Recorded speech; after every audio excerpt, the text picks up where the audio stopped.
Bismillahirrahmanirrahim. Assalamu alaikum, dear students. How are you? I hope you'd be fine.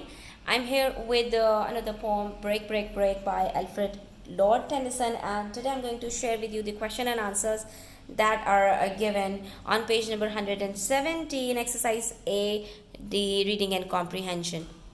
So hold a pencil in your hands and watch the video till the end. Do not skip the video or you'll miss the important points. And please hit the like button. Subscribe to my channel if you haven't subscribed it as yet. Okay, question number 1 part A says, who is the poet addressing in the first stanza? पहले stanza के अंदर first 4 lines के अंदर poet किस से बातें कर रहा है? Who is the poet addressing? तो वो किससे बातें कर रहा था? खुले आसमान के नीचे समंदर से बातें कर रहा था. He was addressing the sea. Part B, why can not the poet say what is in his mind? Poet वो सारी बातें क्यों नहीं कह पा रहा या क्यों नहीं कह रहा that is roaming in his mind, जो कुछ उसके जहन में चल रहा है, जो कुछ वो सोच रहा है. तो बात ये है डियर स्टूडेंट्स कि आप फर्स्ट स्टैंजा के अंदर देख सकते हो कि I would that my tongue could utter and I would that, यानी मैं विश करता हूँ कि मैं वो सब कुछ, यानी मेरी ज़बान वो सब कुछ कह सके.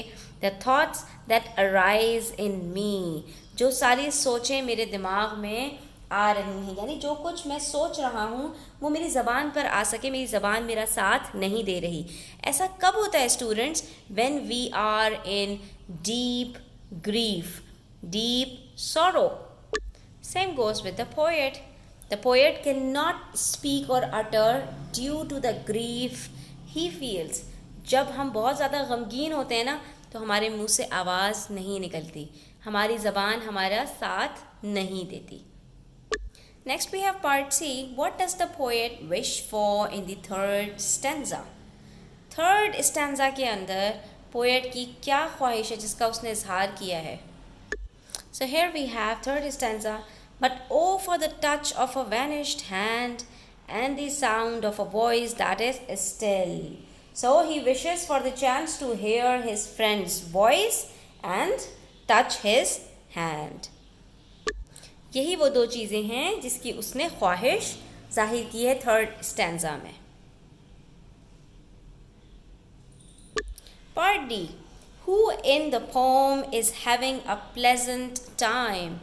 इस पोम के अंदर किन लोगों का पोएट ने तस्करा किया है कि जिनका वक्त बहुत अच्छा गुजर रहा है, बहुत खुशगवार गुजर रहा है?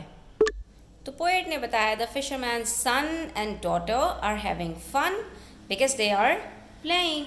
वो बच्चे जो खेल रहे हैं वो बहुत मज़ा कर रहे हैं, उनका टाइम बहुत अच्छा गुजर रहा है. Next we have two difficult questions. Part E says, is the poem a happy one or a sad one? ठीक है, अब ये आपको बताना है. Give reasons for your answer. अगर आप कहते हैं ये खुशगवार पोम है तो ये बिल्कुल भी खुशगवार पोम नहीं है. ये अगर आपने लिखा तो आपका आंसर रॉन्ग हो जाएगा क्योंकि इट्स अ सैड वन. उसके बाद फिर उसके रीजंस देने हैं. Similarly part F says, why do you think the poet uses the sea? यहाँ पर पोएट ने अपनी फीलिंग्स को एक्सप्रेस करने के लिए समंदर के साथ क्यों जो है वो तशबीह दी है, and the waves specially to contrast with the feelings that he was. तो ही हैज़, जो फीलिंग्स उसकी हैं उसका समंदर के साथ क्या कनेक्शन है, यहाँ पर क्यों उसने समंदर के तस्करा किया है पोम में? Part E, I think the poem is sad because the poet is missing his friend. We can see this in his wishes expressed in stanza 3. Oh, for the touch of his vanished hand and the sound of a voice that is still. We have provided the reference so as to provide the strength to our answer.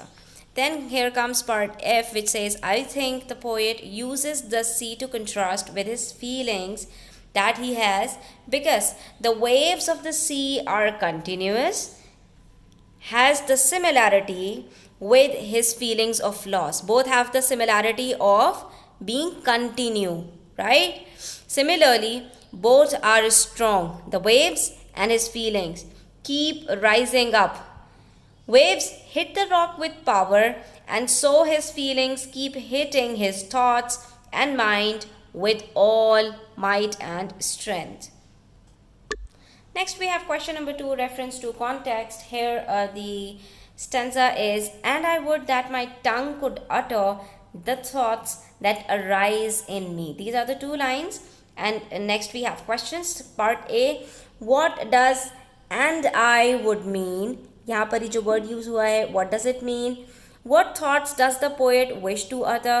कौन सी wishes हैं उसकी जो वो ज़बान पर लाना चाहता है, वो आ नहीं रही. Who does the poet mention after this and why? और इन दो लाइन्स के बाद पोएट ने किसको रेफ़र किया, किसको मेंशन किया और क्यों?